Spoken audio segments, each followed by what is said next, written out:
sekarang kita ada lagi di Puskesmas Jatinegara. sini, kita akan mewawancarai bidan R. Oke. Yang pertama, Menurut Ibu, stunting itu apa ya, Bu? Stunting itu adalah kondisi di mana tinggi badan anak tidak sesuai dengan usianya. Nah, itu bisa dicek melalui WHO antropometri yang mana dia kurang dari -2 standar deviasi.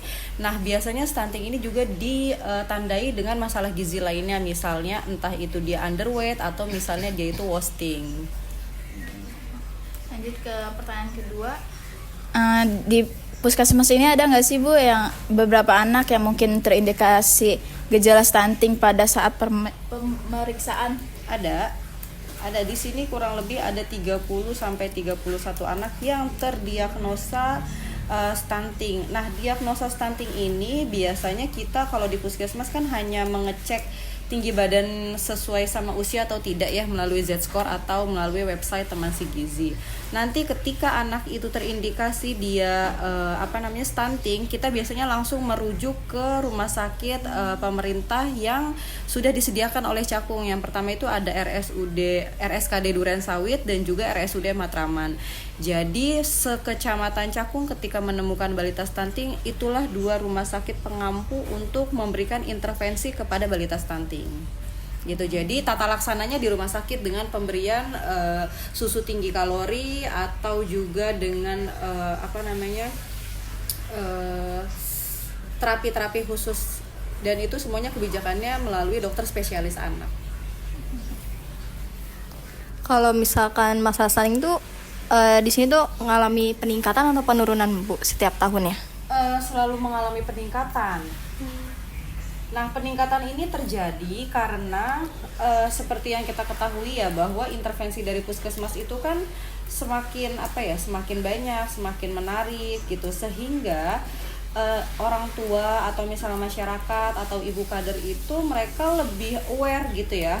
Nah, lebih aware ini artinya mereka lebih mau memeriksakan kondisi anaknya, baik itu ke posyandu ataupun ke puskesmas. Disitulah kita banyak menjaring balita-balita dengan kondisi stunting. Jadi artinya karena tingkat kesadaran masyarakat itu semakin tinggi gitu, ketika dia tahu anaknya nggak naik berat badannya gitu, atau mungkin dia merasa dari kasat mata, kayaknya anaknya pendek deh, disitulah dia mulai ada keinginan untuk memeriksakan anaknya ke puskesmas lebih lanjut gitu. Jadi ya memang setiap tahunnya mengalami peningkatan. Tapi yang kedua catatannya adalah nggak semuanya penduduk ini dari DKI. Ada yang memang dia dari luar kota, sifatnya di sini hanya sementara gitu. Tapi karena berada di wilayah kita, jadi kita kita ambil untuk kita berikan intervensi.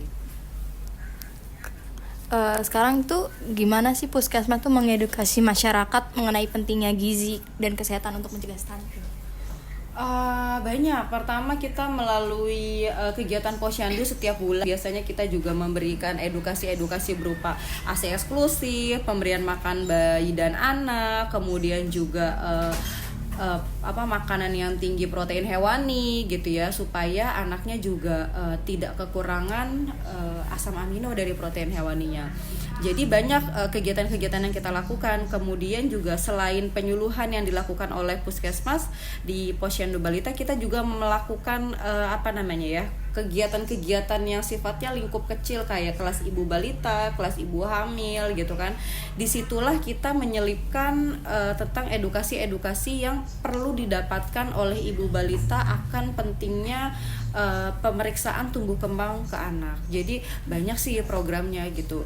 Selain itu juga kita ada program dari CSR gitu. Program dari CSR ini adalah program dari perusahaan-perusahaan swasta yang memang dia lingkupnya berada di wilayah Jatinegara.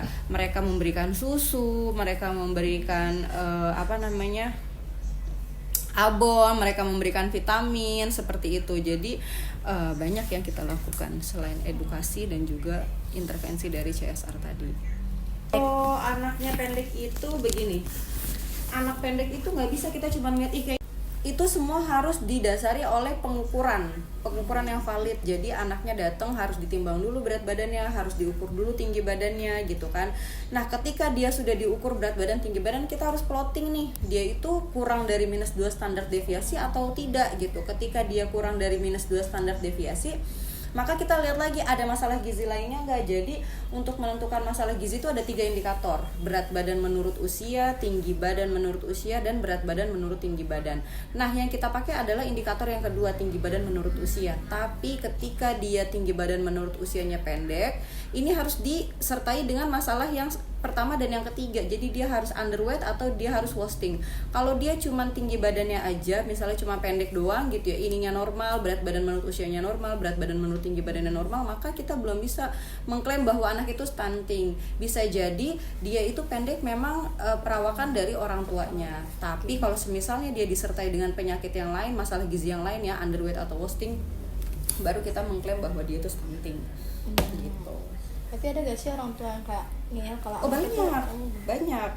Ada orang tua atau mungkin lebih dari satu ya, yang ketika kita datang orang tuanya malah histeris, nggak mau anak saya tuh nggak kenapa-napa, orang anaknya lincah, anaknya ini itu emang makannya nggak banyak, lambungnya kecil, sawan bangke lah, apalah segala macam. Artinya di masyarakat kita itu masih banyak tuh mitos-mitos yang berkembang bahwa ya anaknya kecil itu memang perawakan orang tua, anaknya kecil itu memang sawan bangke lah, anaknya kecil itu karena macam-macam gitu. Yang penting melihat anaknya aktif, nggak ada masalah, nggak sakit, ya rasa itu kondisi baik-baik aja, sehingga mereka nggak mau itu menolak kalau semisalnya anaknya itu harus dirujuk ke rumah sakit atau anaknya dikatakan stunting seperti itu. Jadi disitulah tantangan kita supaya bagaimana melakukan pendekatan persuasif kepada warga ataupun kepada ibu balita supaya mereka paham nih kondisi anak yang baik-baik saja tapi dengan kondisi tinggi badannya tidak sesuai dengan usia, maka itu adalah salah satu indikasi ya, udah warning gitu bahwa harus lebih peduli mamahnya. Ada pesan nggak buat anak muda sekarang biar anak yang kedepannya tuh nggak stunting dari perempuan? Oh ya, ada. Stunting itu adalah salah satu link set ya, atau lingkaran setan yang kita harus putus mata rantainya. Dari mana kita mulainya? Tentunya dari remaja putri. Remaja putri sekarang itu kebanyakan kondisinya adalah anemia. Anemia itu adalah kondisi yang disebabkan oleh hasil HB-nya itu kurang dari 12 gram dalam desiliter. Artinya kenapa remaja-remaja putri sekarang itu harus HB-nya harus normal, karena anak remaja putri inilah cikal bakal untuk melahirkan generasi penerus selanjutnya. Kalau semisalnya balita stunting itu biasanya awal mulanya adalah awal mula remaja putrinya. Contoh misalnya mereka mungkin mengikuti tren-tren ala-ala Korea yang merasa kurus, tinggi, putih, langsing gitu, adalah tren gaya hidup yang memang sedang marak diikuti ya. Padahal di balik itu semua dia itu sebenarnya kekurangan gizi loh gitu, kekurangan gizi kronis yang dialami dalam jangka waktu yang panjang gitu. Nah dari bermaja putrinya aja udah gizi kurang nih gitu kan. Terus tiba-tiba pergaulan sekarang ini kan lagi lagi semakin menggila gitu ya. Semakin menggila yang artinya sesama lawan jenis itu sudah tidak sungkan memamerkan kemesraannya di halayak ramai gitu kan, tidak bisa menjaga diri, sehingga terjadilah married because accident, MBA gitu ya. Nah pada saat MBA si remaja putri ini belum siap untuk hamil, belum siap untuk menikah gitu kan, sehingga begitu dia hamil, begitu dia melahirkan anak gitu, dia belum punya tuh ilmu untuk merawat anak tuh kayak gimana sih, karena masa-masa remajanya itu terenggut oleh pergaulan bebas itu tadi gitu kan. Nah dari situlah cikal bakal terjadinya anak stunting, karena ibunya belum siap. Ibunya belum siap itu satu, kemudian yang kedua dia hamil itu dalam kondisi yang gizi kurang sebenarnya gitu kan, atau selain gizi kurang ternyata dia anemia gitu kan. Jadi ya sangat banyak. Nah diputusnya ini mata rantainya adalah dari mbak-mbak ini nih gitu. Mbak-mbak ini harus secara berkala mengecek kesehatannya gitu. Mengecek kesehatannya dari mana? Cek HB ke puskesmas gitu kan, kalau udah ada tanda-tanda lemah, letih, lesu, lunglai gitu ya, apakah saya anemia atau tidak, itu satu.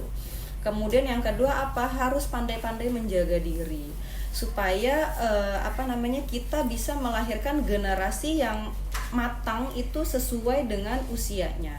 Seperti itu. Nah, yang ketiga adalah bekali diri dengan informasi yang banyak. Handphonenya udah cakep-cakep nih, udah iPhone, udah Android gitu kan. Gunakan jangan hanya untuk media sosial aja, tapi digunakan untuk mencari informasi-informasi tentang kesehatan gitu. Misalnya kayak bener gak sih kalau misalnya saya lagi menstruasi gitu ya, gampang ngantuk. Terus benar gak sih kalau misalnya lagi menstruasi itu nggak boleh keramas, nggak boleh gunting kuku, ada nggak sih kaitannya kayak gitu.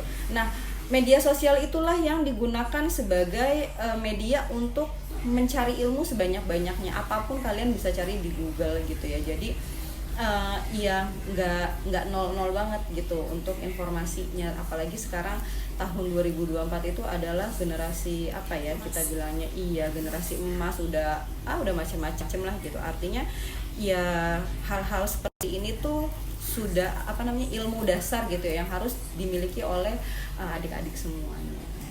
Seperti itu. Jadi segitu aja wawancara dari kami. Oke. Makasih ya Bu. Sama-sama, dengan senang hati.